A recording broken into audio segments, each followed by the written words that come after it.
ناظرین ایک بار پھر آپ کو خوش آمدید کہتے ہیں. ہم بات کر رہے ہیں محترمہ بے نظیر بھٹو کی شہادت کے حوالے سے، پیدا ہونے والی صورتحال کے حوالے سے. آغا مسعود حسین صاحب. جی میری بات شروع ہی ہوئی تھی، ایک منٹ. جی میں آپ کو یہ بتا رہا تھا، کریڈیبلٹی کی بات کر رہا تھا کہ حکومت جو باتیں کر رہی ہے اس واقعے کے تحت جو انہوں نے باتیں کی ہیں، کریڈیبلٹی کیا ہے. میں عرض کر رہا تھا کہ اسمبلی میں، قومی اسمبلی میں جو بجٹ پیش کیا گیا تھا جون 2007 میں، مارچ سے ٹرمائل شروع ہو گیا تھا چیف جسٹس کے واقعے کے بعد، تو جو تقریر چھپی ہوئی ہے جو ڈسٹریبیوٹ ہوئی تھی ممبران کو، اس میں یہ لکھا ہے کہ ہماری حکومت نے پاکستان کو امن کا گہوارہ بنا دیا ہے. تو جو کچھ امن کی صورتحال ہے وہ تو سامنے، پھر ایمرجنسی بھی لگی، تو کریڈیبلٹی تو بات ختم ہو گئی. ایک بات تو یہ ہے. دوسری بات حیدر صاحب نے بات کی تھی کہ فائدہ کس کو ہوا، تو یہ بات سب سے امپورٹنٹ چیز یہ ہے کہ آپ تھوڑا سا جائیے لال مسجد کے واقعے پر. لال مسجد کا واقعہ آخر کیوں ہو گیا تھا، وہاں پر کس نے ہتھیاروں کی سپلائی کو ممکن بنایا، اور یہ بھی اطلاعات تھیں کہ کچھ حکومت کے وزراء کے ان کے ساتھ جو ہے بات چیت رہتی تھی. تو اگر اس وقت لال مسجد کے واقعے کی صحیح معنوں میں تحقیقات کر لیتے تو میں سمجھتا ہوں کہ شاید اس حادثے سے بچا جا سکتا تھا. دوسری بات جو سوچنی ہے کہ ہمیں دیکھنا ہے کہ یہ حادثہ تو ہو گیا، پاکستان کے لیے کیا خطرات ہیں اور کیا ہمیں اس میں دیکھنا ہے. میں صرف ایک بات کہوں گا کہ امریکہ کے CIA کا ایک افسر تھا، اس ایریا کا ڈائریکٹر، اس نے بش صاحب کو ایک خط لکھا تھا جو اخباروں میں چھپ گیا تھا. اس میں یہ تھا کہ آپ پاکستان کے صدر کو پاکستان کے مفادات کے خلاف اقدامات کرنے پر اتنے زیادہ مجبور نہ کریں اس جنگ میں کہ یہ ملک ڈی اسٹیبلائز ہو جائے اور پھر اسلام آباد کو پاکستان پر حکومت کرنے کے لیے امریکہ کے ہتھیاروں کی ضرورت پڑے.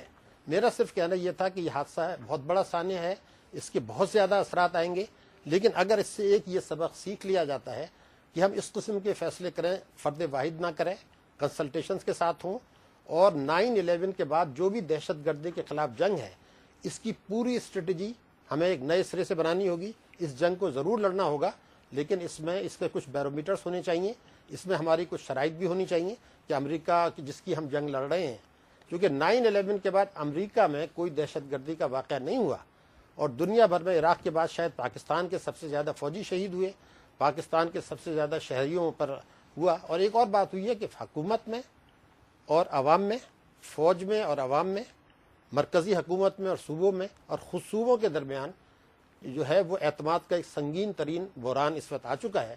تو میں یہ سمجھتا ہوں گا کہ ہم میں سے ہر ایک کو یہ قومی ذمہ داری اب ہے کہ تمام واقعات کا تجزیہ کر کے، اور جو اقبال حیدر صاحب نے کہا کہ جو اقتدار کی جو ہے اس سے الگ ہٹ کے ہمیں یہ دیکھنا ہے کہ واقعی سب سے پہلے اگر پاکستان ہے تو تمام فیصلوں میں پاکستان کی سالمیت، پاکستان کے مفادات، پاکستان کا مستقبل، پاکستان کے جوہری پروگرام کا تحفظ، ان تمام کی ذمہ داری پورے کرنے کے لیے میں سمجھتا ہوں. آغا مسعود حسین صاحب، ایک بات کریڈیبلٹی کی آ رہی ہے، کہا یہ جا رہا ہے کہ جو پریزنٹ رجیم ہے اس نے کریڈیبلٹی کھو دی ہے.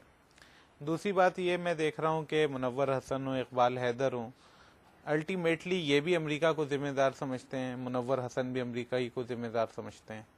ان دو حوالے سے آپ کے کمنٹ. دیکھیے میں آپ کی خدمت عرض کروں کہ آپ کو یاد ہوگا کہ 54 سال سے امریکہ اور پاکستان ایک دوسرے کے قریب دوست رہے. سیٹو سینٹو میں بھی مطلب یہ کہ پاکستان کا بڑا ایک رول رہا امریکہ کے ساتھ.